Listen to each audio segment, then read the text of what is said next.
Certamente a gente já experimentou até a saciedade que não importa quantas vezes nós nos fartemos de prazeres, o vazio e a tristeza sempre retornam, quase que imediatamente. Nós tentamos anestesiar esse vazio por meio dos prazeres, em doses cada vez maiores, mas de nada adianta. Ele segue ali. Não há como fugir de nós mesmos. Nós deveríamos nos perguntar, nós não nos cansamos de bater a cabeça contra a parede? Nós ainda não entendemos que uma vida em busca de prazeres desenfreados não é a resposta. Quão nécios, quão estúpidos e soberbos nós somos. Somente a vida espiritual pode nos dar o que a gente tanto busca. E essa não é uma questão de crer num conjunto de dogmas. Frequentar um determinado lugar uma vez por semana e continuar fazendo as mesmas coisas que todo mundo faz. Simplesmente não é. Isso não é vida espiritual. A vida espiritual real é um algo prático a ser feito, que nós vamos, num primeiro momento, sintetizar. Passo 1. Primeiro, a gente precisa reconhecer que nós não sabemos nada. Nós não sabemos quem nós somos. Nós não sabemos onde nós estamos. Não sabemos o porquê da nossa existência. E não sabemos o que vai acontecer com a gente depois da morte. Reconhecer que nós estamos profundamente perdidos e que as nossas teorias e crenças não nos levaram a nada. Mas nós somos tão absurdamente soberbos que a gente não é capaz nem de reconhecer isso para os outros e para nós mesmos. Nós temos muitas crenças religiosas e muitas crenças científicas, só que essas não passam de crenças. E a verdade é que nós não sabemos nada. Isso é igual a humildade. Passo 2. Nós temos então que reconhecer todos esses elementos obscuros que a gente carrega dentro. Nós temos que reconhecer que nós somos profundamente falhos, que a gente carrega instintos e defeitos terríveis dentro da gente e que nós somos criaturas inconscientes. Isso é igual a arrependimento. Uma vez que a gente sabe que não sabe, só sei que nada sei, é a premissa básica do Sócrates, outro homem, por sinal, que é desperto, aí nós chegamos sim a uma humildade genuína. Aquele que se exaltar será humilhado, e aquele que se humilhar será exaltado. Mateus 23:12. Uma vez que fechamos os olhos e compreendemos que nós não sabemos qual é a verdadeira identidade dentro de nós, que a nossa psique é uma multidão disforme, estilhaçada, fragmentada, eus gritões e baderneiros que gritam pela supremacia, contradições, medos superficiais e profundos, discursos incontroláveis na mente, desejos confessáveis e desejos inconfessáveis. Nós temos que chegar a um arrependimento genuíno, compreender profundamente que nós deveríamos ser diferentes. Sabemos que temos que nos transformar, só não sabemos como. Eis aqui o segundo passo. Arrependimento genuíno. Os sãos não têm necessidade de médico e sim os doentes. Não vim chamar os justos, mas sim os pecadores ao arrependimento. Lucas 5, 31 e 32. Passo 3. O próximo passo é utilizar a escola da vida para estudar com sinceridade de coração todos os defeitos, todos os pecados, todos os egos que a gente carrega dentro de nós, através da meditação e da interiorização profunda. Isso é igual a autoconhecimento. Cada crítica que a gente receba, nós podemos sentir como algo dentro de nós se retorce e protesta. Isso se chama orgulho, soberba. Nós temos que observar esse elemento, como que ele atua, o que ele discursa na nossa mente, o que ele faz sentir no nosso coração. E no final do dia, acalmar a nossa mente por meio da meditação e trazer essa informação à nossa consciência. Compreender profundamente que nós carregamos um demônio chamado orgulho dentro de nós. Meditar, né, nas suas causas, nas suas consequências, cada vez que a gente dá ouvido a ele. E o mais importante, que esse elemento criado por nós mesmos está aprisionando uma parte da nossa consciência, uma virtude genuína da nossa alma, a humildade.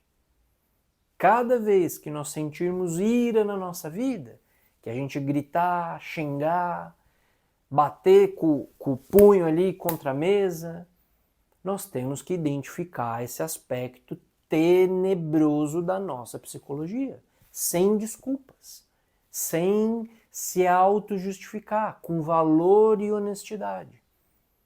O que esse agregado psicológico grita na minha mente?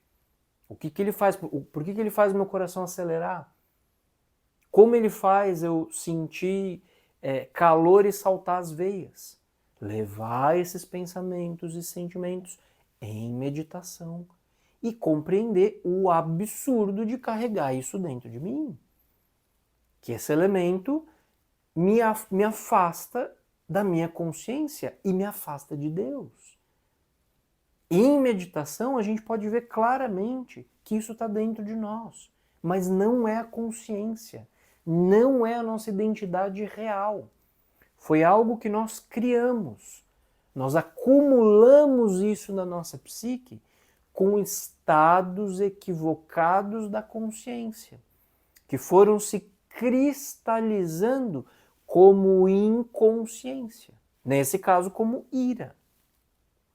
Com compreensão verdadeira, sentir arrependimento profundo por haver criado isso dentro de mim e por saber que eu sou isso. E com infinita humildade, suplicar a Deus Mãe, a Maria, a Ísis dos egípcios, a Tonantzin dos astecas, a Devi Kundalini Shakti hindu, ou sob o nome que a gente queira chamar, que a gente queira dar a isso que é o aspecto feminino de Deus, que livre isso de nós, que elimine esse aspecto nefasto da nossa própria psique, que ela reduza a poeira esse mal chamado ira, e que nós descobrimos dentro de nós. Se a nossa súplica for sincera, se o nosso arrependimento for verdadeiro, pouco a pouco a Divina Mãe, que encerra em si todo o amor e todo o poder, vai eliminando esse elemento dentro de nós. Eliminada a ira, naturalmente vai nascendo dentro de nós a serenidade, como uma virtude intrínseca, natural da consciência. E nós vamos sentir isso que se chama paz se instalando na nossa vida interior. Essa é a forma como, pouco a pouco, a nossa consciência vai despertando. Ela vai se emancipando. E aí nós começaremos a ver, tocar, perceber diretamente a vida espiritual. Aquele ou aquela que desperta sua consciência abre o véu de mistério que envolve a existência, por si mesmo, sabe por si mesmo sobre os mistérios da vida e da morte. Não porque tenha lido ou deixado de ler, além de toda crença, porque vê, porque está desperto, está acordado, já não sonha mais, já não possui mais projeções mentais, nuvens de pensamentos e sentimentos que impedem o aprofundamento no momento presente. Discursos íntimos, subjetivos, falatório caótico interior. Quando a tempestade interior cessa e a nossa psicologia fica em santa paz, a consciência está perfeitamente desperta e funciona como um espelho para todos os fenômenos físicos e metafísicos da criação. O universo inteiro reflete no homem. E o microcosmos é uma réplica do macrocosmos. O real em nós é silencioso, o adquirido é falante. Aquele que despertou, ele está em profunda paz. E a sua consciência é como um lago profundo, inabalável, mergulhada no momento presente. Não existe passado, presente ou futuro. Só existe agora. O agora se aprofunda e a pessoa percebe como o agora é eterno. Um instante eterno onde se processam todos os fenômenos. Veja o mundo em um grão de areia, veja o céu em um campo florido e a eternidade em 1 hora de vida. William Blake. A diferença entre passado, presente e futuro é uma persistente ilusão. Albert Einstein. Todo aquele que decapita a si mesmo psicologicamente, que elimina de dentro de si os seus próprios defeitos psicológicos, torna-se um iluminado. Um ser humano completamente distinto, além do bem e do mal. Ele se fusiona com a sua realidade interior, com o seu real ser interior profundo, ou seja, com a gota de Deus dentro de si. E isso que é o Cristo encarna nessa pessoa e se manifesta feito verbo nessa pessoa. Essa pessoa se torna de fato um com o Cristo. E não é uma metáfora, uma maneira de dizer, é um fato concreto e definitivo. Essa pessoa que morreu em si mesma, que eliminou a si mesma como ego, vive o autêntico e único religar é possível. Ele vive a morte e a ressurreição dentro de si mesma, aqui e agora. E a gota retorna ao oceano. A gota está no oceano e o oceano está na gota. Crede-me, eu estou no Pai e o Pai em mim. Se alguém me ama, guardará a minha palavra, e meu Pai o amará, e a ele viremos e nele estabeleceremos morada. João 14. Essa é a palavra do Cristo. É a isso que o instrutor do mundo nos chama. Ele se manifestou na Índia, no Egito, em diversas latitudes do mundo e em diversos momentos históricos diferentes, para sempre nos dizer o mesmo. Nós temos que corrigir a nós mesmos. Nós temos que decapitar os nossos defeitos, pecados, morrer em nós mesmos para viver a ressurreição. Sê fiel até a morte, e eu te darei a coroa da vida. Apocalipse. A morte do qual o Apocalipse está nos falando não é a morte física, é a morte interior, a morte do ego para poder renascer em Cristo. É a isso a que o Apocalipse se refere. Bom, aí você que me escuta poderia facilmente se perguntar: Se Jesus, Buda e Krishna ensinam o mesmo, por que aparentemente nós vemos tanta diferença nas suas respectivas doutrinas e nas culturas dos povos influenciados por cada uma dessas religiões? A resposta para essa questão pode ser sintetizada em 3 pontos. Me acompanhe. Primeiro, quando a interpretação do livro sagrado é feita de forma literal. Inevitavelmente, nesse caso, nós vamos cair no erro e no absurdo. É preciso possuir um conhecimento profundo dos arquétipos e da linguagem metafórica presente nas religiões para poder identificar o denominador comum, o fio condutor que claramente unifica as distintas religiões. Acho que essa lógica está devidamente explicada em aulas anteriores. 2. Para a gente entender esse segundo ponto, nós vamos nos valer de uma história, de uma metáfora bastante simples para ilustrar. Imagine um grupo de pessoas que são vendadas. Você coloca uma venda nessas pessoas, elas não estão enxergando ali momentaneamente. Sem que elas sejam informadas, essas pessoas são levadas a um local onde se encontra ali um enorme elefante africano. Cada uma dessas pessoas é colocada do lado de uma das partes desse animal grandioso, e aí, desprovidas ali da visão, elas começam a tocar o elefante, tentando descrever do que se trata esse animal. Agora, façamos o exercício de imaginar por uns instantes que esse elefante, do nosso exemplo, simboliza isso que se chama verdade. Essa mesma verdade única e imutável, experimentada por todo homem ou por toda mulher que chega às alturas da iluminação, conforme a gente comentou antes.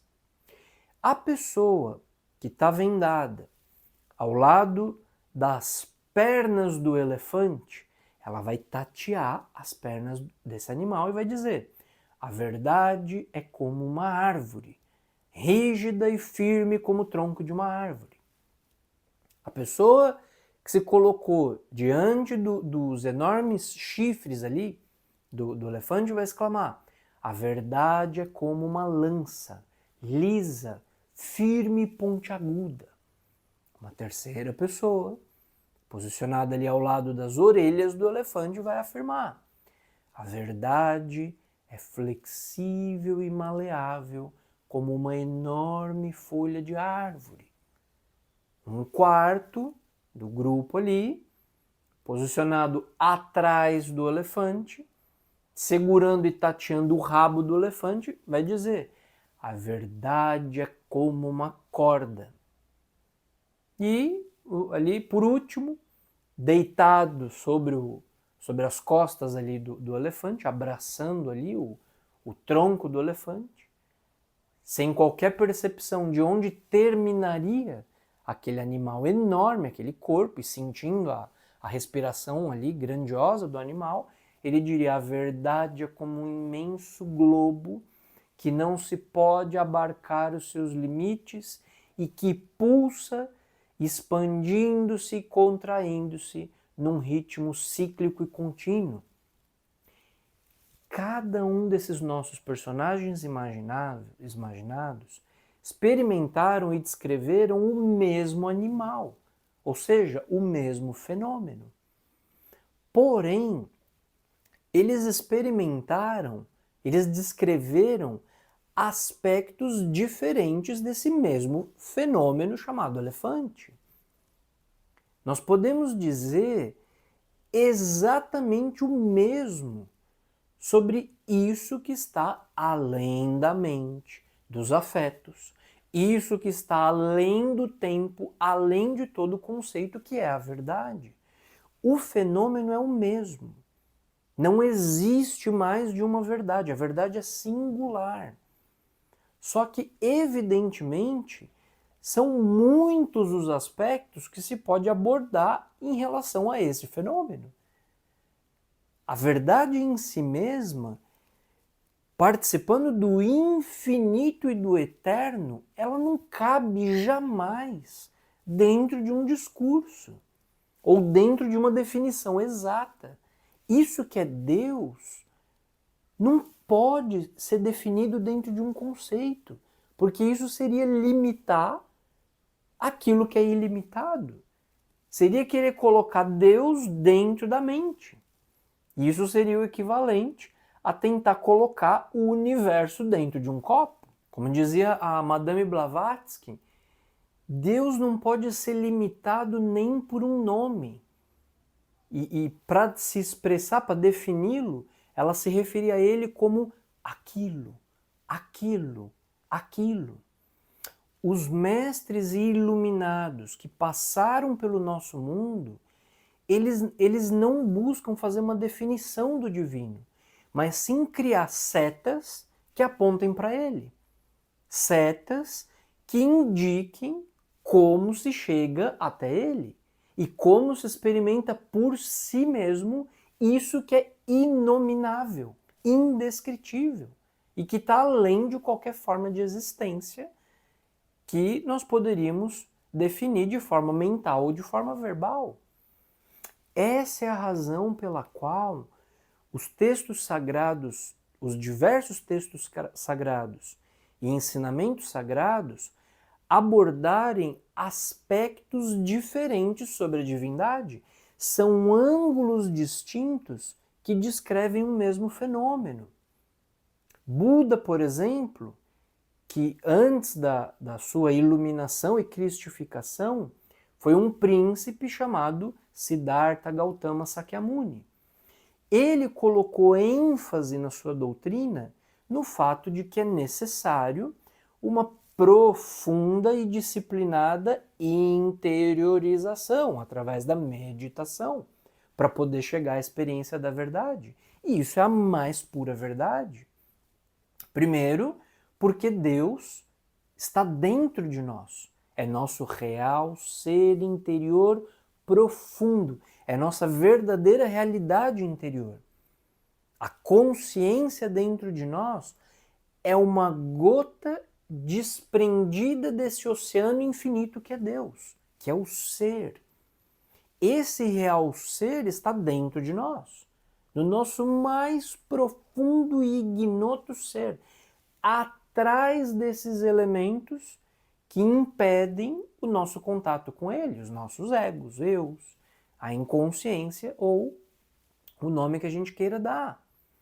Aquietai-vos e sabei, eu sou Deus. Ou seja, quando a nossa mente estiver quieta e em profunda paz, em silêncio absoluto, sem discursos íntimos de nenhuma índole, sem guerras e tempestades internas, sem comparações, julgamentos, projeções mentais, quando todos os pensamentos caírem por terra, nós vamos experimentar a nossa realidade primeira, a nossa identidade verdadeira, nosso real ser interior profundo, Deus dentro de nós, aqui e agora. Essa não é uma crença, deve se converter numa experiência. Segundo, porque para eliminar esses elementos que nós carregamos no nosso interior, causa da nossa inconsciência e tristezas na vida, nós temos que compreendê-los para poder conseguir eliminá-los. E só se conquista aquilo que se compreende. Não tem como a gente eliminar algo que a gente não compreende. Pela mesma razão que nós não podemos remover uma pedra do nosso caminho sem a gente enxergar a pedra antes. A meditação é absolutamente fundamental para poder compreender esses elementos caóticos no nosso interior. para estudar e compreender a nossa psique. E assim remover o que há que remover. E aprofundar no que há que aprofundar. Essa é a doutrina do Senhor Buda. A doutrina do íntimo. A doutrina do mundo interior. Assim também como a doutrina do caminho do meio, da importância de não cair em extremos, de caminhar pelo meio para chegar à verdade. Jesus Cristo, o divino Rabi da Galileia, fala de outro aspecto igualmente importante e grandioso daquilo que nos permite chegar a Deus. A amar a Deus acima de todas as coisas e amar ao próximo como a nós mesmos. E nos ensina que só se chega ao Pai através do Filho. Ou seja, apenas lutando para eliminar o pecado de dentro de nós, apenas negando-se a si mesmo, nós poderemos um dia encarnar o Cristo íntimo dentro de nós. E ele nos levará ao Pai. Sozinhos a gente não consegue. Nós somos débeis. A gente não tem condição sozinho. Ele é o instrutor do mundo. E o Salvador salvando-os, que vem aqui nos resgatar do lodo e da imundícia anímica que nós nos encontramos. Se alguém quer vir após mim, negue-se a si mesmo, tome sua cruz e siga-me. Pois aquele que quiser salvar a sua vida a perderá, mas o que perder sua vida por causa de mim a encontrará. Mateus 16, 24.